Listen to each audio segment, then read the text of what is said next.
तो चलिए बिना किसी देरी के सीधे इस चर्चा में उतरते हैं। मिडिल क्लास ट्रैप से बाहर निकलना ये आज के समय की एक बहुत ही कड़वी सच्चाई है। इसे अमित नाम के एक युवा की कहानी से समझते हैं। 26 साल का एक आईटी वर्कर, सालाना 12 लाख का पैकेज। अब बाहर से देखेंगे ना तो सब एकदम परफेक्ट लगेगा।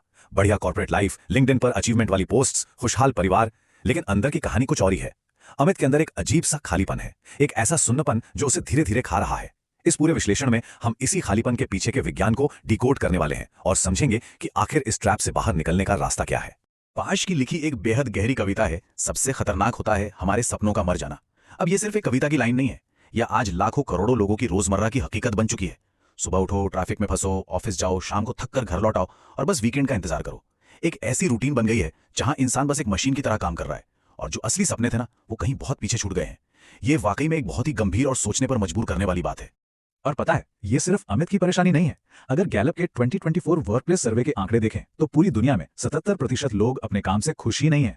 वो या तो बस क्वाइट क्विटिंग कर रहे हैं या अपनी जॉब से पूरी तरह डिसएंगेज्ड हैं।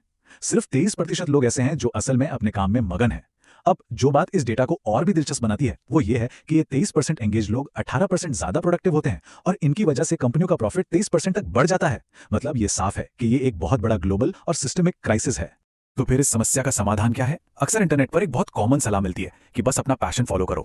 लेकिन स्टैनफोर्ड यूनिवर्सिटी की रिसर्च और प्रोफेसर कैल न्यूपोर्ट बताते हैं कि ये सलाह असल में कितनी नुकसानदायक हो सकती है। जो फिक्स माइंडसेट वाले लोग होते हैं ना, वो सोचते हैं कि पैशन को छिपा हुआ खजाना है, बस अंदर झांको और मिल जाएगा। जबकि हकीकत इसके बिल्कुल उलट है। पैशन तो एक पौधे की तरह होता है, इसे समय, मेहनत और नई स्किल्स के साथ लगातार उगाना और सींचना पड़ता है। ये रातों रात आसमान से नहीं टपकता।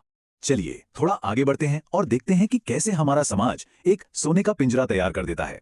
16 साल की उम्र से ही कोचिंग का भारी प्रेशर शुरू हो जाता है। 22 तक आते आते एजुकेशन लोन का बोझ सर पर आ जाता है। पहली जॉब मिलते ही बाइक की ईएमआई शुरू हो जाती है और फिर आगे चलकर घर का लोन, पीछे छूट जाने का डर यानी फोमो। और आज के इस हसल कल्चर के कारण खर्चे बढ़ते ही जाते हैं। नतीजा क्या होता है? इंसान एक ऐसी टॉक्सिक जॉब में फंस कर रह जाता है जो उसकी मानसिक शांति छीन लेती है, लेकिन वो उसे छोड़ नहीं सकता क्योंकि ईएमआई जो भरनी है।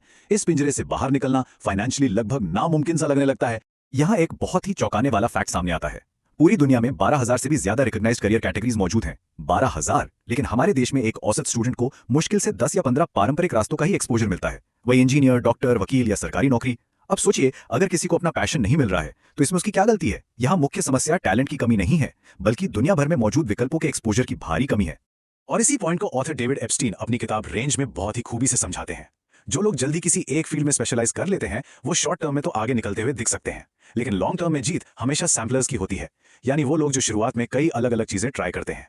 रॉजर फेडरर या महेंद्र सिंह धोनी जैसे वर्ल्ड क्लास परफॉर्मर्स का ही उदाहरण ले लीजिए। बचपन में इन्होंने कई अलग अलग खेल खेले और फिर अपने मुख्य खेल में महारत हासिल की। सही रास्ता चुनने के लिए पहले बहुत सी चीजों का अनुभव लेना एकदम जरूरी है। अब नई नई चीजों को ट्राई करने की इस प्रक्रिया में एक बहुत ही अद्भुत अनुभव होता है। नेहा नाम की एक होम मेकर की प्रेरणादायक कहानी से इसे समझते हैं, जिन्होंने अपने घर के छोटे से ओवन से शुरुआत करके एक बेहद सफल क्लाउड किचन खड़ा कर दिया। बेकिंग करते वक्त उन्होंने जो महसूस किया उसे मनोविज्ञान की भाषा में फ्लो स्टेट कहते हैं। ये वो अवस्था है जब दिमाग और शरीर किसी काम में 100% डूब जाते हैं और इंसान को समय गुजरने का बिल्कुल अंदाजा ही नहीं रहता। यही फ्लो स्टेट असल में किसी सच्चे पैशन का सबसे बड़ा और सटीक वैज्ञानिक संकेत है। और पता है ये फ्लो स्टेट कितनी ताकतवर हो सकती है? जब किसी काम का डिफिकल्टी लेवल और इंसान के स्किल्स का एकदम परफेक्ट मैच हो जाता है ना, तो प्रोडक्टिविटी 500% तक बढ़ सकती है। जी हाँ, 500%। ये वो जादुई पल होता है जब काम कोई बोझ नहीं लगता, बल्कि एक बहुत ही सुखद अनुभव बन जाता है। इस अवस्था में सिर्फ काम की स्पीड ही नहीं बढ़ती, बल्कि क्वालिटी भी एकदम बेहतरीन निकल कर आती है। अब यहाँ एक सवाल उठ सकता है कि इतनी सारी नई चीजें ट्राई करने में तो सालों निकल जाएंगे, पर अच्छी बात यह है कि ऐसा बिल्कुल नहीं है। ऑथर जोश कॉफमन के नियम के अनुसार किसी भी नई स्किल को एक रीजनेबली अच्छे लेवल तक सीखने में सिर्फ 20 घंटे लगते हैं। सिर्फ 20 घंटे। मतलब अगर दिन में केवल 45 मिनट भी दिए जाएं तो एक महीने के अंदर ही यह समझ आ सकता है कि वो काम सही है या नहीं। नई फील्ड में कदम रखने की जो झिझक होती है ना, उसे तोड़ने का ये एक बहुत ही शानदार तरीका है। लेकिन देखिए, सिर्फ शुरुआत कर देना ही काफी नहीं होता। यहीं पर एंजेला डकवर्थ की शानदार रिसर्च सामने आती है। सफलता के लिए सबसे जरूरी तत्व है ग्रिट, यानी पैशन और परसिवरेंस। इसका सीधा सा मतलब है किसी काम में लंबे समय तक लगातार डटे रहना। विज्ञान साफ तौर पर यह साबित करता है कि सफलता के लिए आईक्यू या जन्मजात टैलेंट से कहीं ज्यादा महत्वपूर्ण ये ग्रिट होता है। जो लोग डेलिब्रेट प्रैक्टिस करते हैं और बोरियत या फेलियर के बाद भी हार नहीं मानते, लंबी रेस में जीत उन्हीं की होती है। तो अब हम इस विश्लेषण के सबसे प्रैक्टिकल हिस्से की ओर बढ़ते हैं। मिडिल क्लास ट्रैप से स्टेप बाय स्टेप बाहर निकलने का एक साइंटिफिक और एक्शन ओरिएंटेड रोड मैप। इसे 3E फॉर्मूला कहा जाता है। पहला है एक्सप्लोर, दूसरा है एंगेज और तीसरा है एक्सेल। आइए इन तीनों स्टेप्स को एक एक करके गहराई से समझते हैं ताकि ये साफ हो सके कि असल जिंदगी में इन्हें कैसे लागू करना है। पहला स्टेप है एक्सप्लोर करना। इसका मतलब है अपने सोचने के दायरे को बढ़ाना, सिर्फ अंदर झांकने के बजाय बाहर की दुनिया को देखना शुरू करना। हर दिन सिर्फ 30 मिनट निकालकर नए करियर ऑप्शंस के बारे में खोजना चाहिए। मान लीजिए अगले 30 दिनों तक 100 अलग अलग करियर ऑप्शंस को देखा जाए और बिना किसी दबाव के उनमें से 30 ऐसे ऑप्शंस चुने जाएं जो थोड़े भी एक्साइटिंग लगते हो। दिमाग को नए विचारों के लिए खोलने का यह पहला और सबसे जरूरी कदम है। अब चलते हैं दूसरे स्टेप पर, जो है एंगेज। सिर्फ पढ़ना या रिसर्च करना काफी नहीं है, असल में हाथ कंधे करने होंगे, यानी प्रैक्टिकल अनुभव लेना होगा। उन 30 ऑप्शंस की लिस्ट को 5 या 7 तक सीमित करके हर एक फील्ड पर 20 घंटे बिताने होंगे। और ये असली प्रोजेक्ट्स के जरिए होना चाहिए। जैसे अगर बेकिंग पसंद है तो पड़ोसियों के लिए फ्री में केक बनाना, या अगर राइटिंग में दिलचस्पी है तो ब्लॉग पोस्ट लिखना। इसी 20 घंटे के प्रैक्टिकल अनुभव में यह पता चलेगा कि किस काम को करते हुए वो असली फ्लो स्टेट महसूस होती है। और फिर आता है तीसरा और शायद सबसे मुश्किल स्टेप, एक्सेल। इसके लिए कम से कम 6 महीने लगातार डेलिब्रेट प्रैक्टिस करनी होगी। ये वो कठिन समय होता है जब शुरुआती उत्साह धीरे धीरे खत्म हो जाता है, बोरियत होती है और कई बार असफलताएं भी मिलती हैं। लेकिन ध्यान रखने वाली बात यह है कि असली ग्रिट और महारत इसी 6 महीने के कठिन परिश्रम के दौरान घड़ी जाती है। जो इस ग्राइड को पार कर लेता है ना, असल मायने में वही एक्सेल करता है। अब मान लीजिए पैशन मिल गया और स्किल्स भी बन गई, तो क्या अगले ही दिन जाकर बॉस को रिजाइन कर देना चाहिए? बिल्कुल नहीं। इस सोने के पिंजरे से बाहर निकलने की एक बहुत ही सुरक्षित एग्जिट स्ट्रैटेजी होनी चाहिए। सही समय तब होता है जब किसी साइड प्रोजेक्ट या पैशन से आने वाली इनकम प्राइमरी सैलरी के 30 से 50% के बीच लगातार पहुंचने लगे। ये एक बेहद प्रैक्टिकल अप्रोच है जो बिना किसी बड़े वित्तीय जोखिम के करियर ट्रांजिशन को एकदम सुरक्षित और स्मूथ बना देती है। और जब ये ट्रांजिशन सफलतापूर्वक पूरा हो जाता है ना, तो इंसान अपने अंतिम लक्ष्य तक पहुंचता है, जिसे जापानी संस्कृति में इकिगाई कहते हैं। इसका सीधा सा अर्थ है एक ऐसा उद्देश्य जो इंसान को जिंदा रखता है। जापान के ओकिनावा आइलैंड के लोग, जो दुनिया में सबसे लंबी और स्वस्थ उम्र जीते हैं, इसी कंसेप्ट को फॉलो करते हैं। ये जानना बेहद दिलचस्प है कि उनकी डिक्शनरी में रिटायरमेंट नाम का कोई शब्द ही नहीं है, क्योंकि वे जीवन भर उस काम से जुड़े रहते हैं जो उनका इकिगाई है।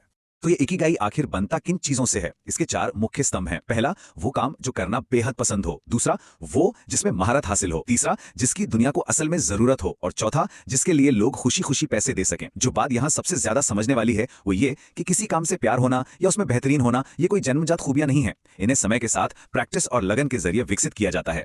और इस पूरे विश्लेषण का सबसे मजबूत और अहम निष्कर्ष यही है कि इकिगाई को खोजा नहीं जाता, बल्कि इसे बनाया जाता है। चाहे वो अमित की वुड कार्विंग की कहानी हो या नेहा का क्लाउड किचन, उन्हें पहले दिन से अपना इकिगाई नहीं पता था। उन्होंने महीनों और सालों तक एक्सप्लोर किया, लगातार मेहनत की और अपने पैशन को खुद गढ़ा। ये इस बात का सबसे बड़ा प्रमाण है कि सही दिशा में कदम बढ़ाकर कोई भी अपना इकिगाई खुद तैयार कर सकता है। अक्सर एक बहुत ही आम बहाना सुनने को मिलता है कि अरे अब तो शुरुआत करने के लिए मेरी उम्र निकल गई, लेकिन हकीकत कुछ और ही है। वैश्विक स्तर पर करियर बदलने की औसत उम्र 39 साल है। जी हाँ, 39 इयर्स। इसका सीधा सा मतलब यह है कि शुरुआत करने के लिए कोई भी उम्र ज्यादा नहीं होती। जो काम 25 की उम्र में नहीं हो पाया, वो 35 या 40 की उम्र में भी पूरी सफलता के साथ किया जा सकता है। उम्र वाकई में सिर्फ एक नंबर है। एक और कमाल का फैक्ट यहां देखना काफी दिलचस्प होगा। सैन फ्रांसिस्को यूनिवर्सिटी की एक स्टडी से पता चला है कि अगर कोई साइड प्रोजेक्ट या पैशन फॉलो किया जाए तो उसका असर मौजूदा 9 से 5 की नौकरी पर भी बहुत पॉजिटिव होता है। रिसर्च साफ बताती है कि इससे प्राइमरी जॉब में परफॉर्मेंस सुधरती है, रचनात्मकता यानी क्रिएटिविटी बढ़ती है और काम का तनाव यानी बर्नआउट काफी कम हो जाता है। तो ये पूरी तरह से एक विन विन सिचुएशन है। चर्चा के अंत में एक बहुत ही गहरा और उत्तेजक सवाल सामने खड़ा होता है। हमारे देश में दुनिया की सबसे युवा वर्कफोर्स है, लेकिन अगर 85% लोग अपनी अंदरूनी आवाज को दबाकर उसी पुरानी घुटन भरी रूटीन में फंसे रहेंगे, तो भविष्य में नए इनोवेशन कैसे होंगे? ये सिर्फ किसी एक व्यक्ति की सफलता का सवाल नहीं है, ये पूरे समाज और देश की तरक्की का सवाल है। उम्मीद है कि ये चर्चा सभी को अपना इकिगाई तलाशने और उसे बनाने की दिशा में आज से ही काम शुरू करने के लिए प्रेरित करेगी।